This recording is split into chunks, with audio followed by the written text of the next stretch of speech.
Hello दोस्तों, mysterious world Hindi में एक बार फिर आप सभी का हार्दिक स्वागत है।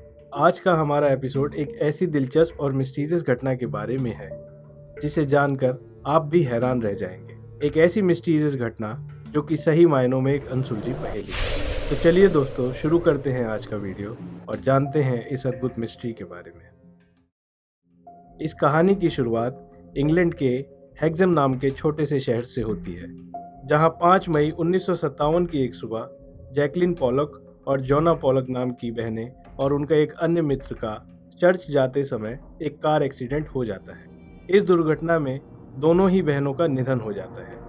उन बच्चों के माता पिता जॉन और फ्लोरेंस पर इस दुर्घटना का बेहद गहरा असर पड़ा और वो दोनों ही अपने बच्चों के मरने की घटना को स्वीकार नहीं कर पा रहे थे। वो हमेशा बस एक ही बात कहते थे कि उन्हें उनके बच्चे किसी भी कीमत पर वापस चाहिए। उनके पिता जॉन ने यह तक दावा करना शुरू कर दिया था कि उनकी दोनों बच्चियां एक दिन जरूर वापस लौट कर आएंगी, लेकिन उनकी इस तरह की बातों को कोई भी संजीदगी से नहीं लेता था। लेकिन इस घटना के कुछ ही सालों बाद जॉन की पत्नी फ्लोरेंस ने फिर से 2 जुड़वा बच्चियों को जन्म दिया। इस बार इन बच्चियों का नाम जिलियन और जेनिफर रखा गया। जब यह दोनों लड़कियां कुछ हफ्ते की हुई तो जॉन और फ्लोरेंस ने इन दोनों ही लड़कियों के शरीर पर कुछ निशान देखे जो कि उनके बर्थ मार्क्स थे, लेकिन यह कोई आम बर्थ मार्क्स नहीं थे। इन दोनों लड़कियों के शरीर पर ठीक उन्हीं जगहों पर चोट के निशान थे जहां जहां पर उस कार एक्सीडेंट में जैकलिन और जोना को चोट लगी थी। मिसाल के तौर पर जिलियन के माथे पर ठीक वैसा ही चोट का निशान था जैसा कि उस कार एक्सीडेंट में उसकी बहन जैकलिन के माथे पर आया था। ठीक ऐसे ही निशान जेनिफर के शरीर पर भी थे, जो कि ठीक उन्हीं जगहों पर थे जहां उसकी दूसरी बहन जोना को उस कार एक्सीडेंट में चोटें आई थी।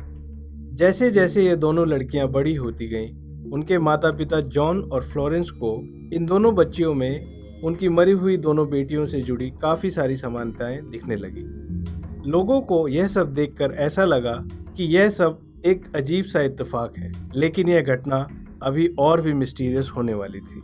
जिलियन और जेनिफर अभी कुछ ही महीनों की हुई थी, तभी वो फैमिली हेक्सम से व्हिटली बे शिफ्ट हो गए। लेकिन जब वो दोनों लगभग 4 साल की थी, तब एक बार फिर जॉन और फ्लोरेंस अपने बच्चों के साथ हेक्सम वापस लौट आए और वहीं से एक के बाद एक ऐसे वाक़ये होते रहे जो इस घटना को बेहद रोचक और रहस्यमय बनाते गए। जिलियन और जेनिफर जब भी सड़क पर चलती हुई किसी कार को देखती थी तो वो काफ़ी घबरा जाती थी और ज़ोर ज़ोर से चिल्लाने लगती थी कि वो कार हमें कुचलने आ रही है। हेक्सम स्थित अपने घर वापस आने के बाद उन लड़कियों के पिता जॉन ने उन दोनों मर चुकी बहनों के कुछ खिलौनों को स्टोर रूम से बाहर निकाला। जिलियन और जेनिफर ने इन खिलौनों को पहले कभी नहीं देखा था और ना ही उनके माता पिता ने उनकी मर चुकी सिस्टर्स के बारे में उन बच्चियों को कभी बताया था। लेकिन फिर भी वो दोनों बच्चियां उन खिलौनों को देखते ही उनके नामों से पुकारने लगी, जो नाम उन खिलौनों को जैकलिन और जोना ने दिए थे। यह देख दोनों पति पत्नी काफ़ी हैरान हुए। इतना ही नहीं, इन दोनों छोटी बच्चियों को उस स्कूल का नाम और पता भी याद था जहां जैकलिन और जोना पढ़ा करती थी। इसके अलावा इन दोनों बच्चियों को हेक्सम शहर के कई लैंडमार्क्स के नाम और उनका रास्ता तक याद था।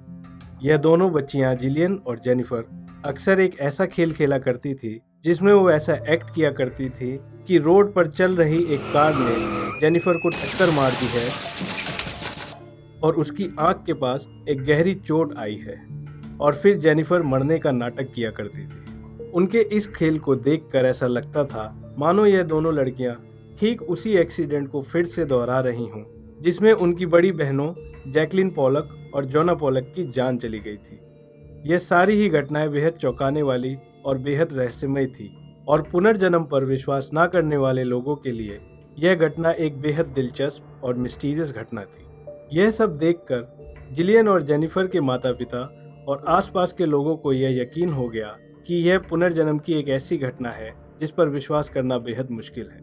इस घटना को कई लोकल न्यूज़पेपर ने छापा और कई रीइंकार्नेशन केसेस को स्टडी करने वाले लोगों का ध्यान इस घटना ने अपनी ओर खींचा। इन्हीं इन्वेस्टिगेटर्स में से एक नाम था इयान स्टीफेंसन, जिन्होंने इस केस की विस्तार से तफ्तीश की थी। उन्होंने इस केस की स्टडी करते वक्त कई बार जिलियन और जेनिफर और उनके माता पिता से बात की थी और अपनी सभी फाइंडिंग्स को अपनी किताब रीइंकार्नेशन एंड बायोलॉजी में प्रकाशित किया था। लेकिन जैसे जैसे जिलियन और जेनिफर बड़ी होती गईं, उनकी पिछली जन्म की यादें धुंधलाती गईं। धीरे धीरे वे दोनों एक नॉर्मल लाइफ जीने लगी और अपनी पिछली जन्म की यादों को भुलाने लगी। इयान स्टीफन जब आखिरी बार जिलियन और जेनिफर से मिले तब उनकी आयु 20 वर्ष थी और 20 वर्ष का होने तक उनके जहन से उनके पिछले जीवन की सारी यादें मिट चुकी थी और अब वो आम लोगों की तरह वर्तमान में जीने लगी थी। बस कभी कभी कार दुर्घटना और मृत्यु से जुड़े सपने उन्हें डराते रहते थे। आज के वीडियो में बताई गई घटना के बारे में आपकी क्या राय है? क्या आप कभी किसी ऐसे व्यक्ति से मिले हैं जिसे अपने पिछले जन्म की घटनाएं अब भी याद हों? क्या आप पुनर्जन्म जैसी मिस्ट्री को सच मानते हैं? आप हमेशा की तरह कमेंट के माध्यम से अपने जवाब हमसे साझा करें और यदि आपको आज का वीडियो पसंद आया हो तो इस वीडियो को लाइक ज़रूर करें। अगर आपको इस तरह की मिस्टीरियस वीडियो देखना पसंद है तो आप हमारे चैनल को सब्सक्राइब करके हमारे साथ जुड़ सकते हैं। आज के लिए बस इतना ही। हम फिर लौटेंगे एक नई मिस्ट्री, एक नए रहस्य के साथ। तब तक के लिए अलविदा।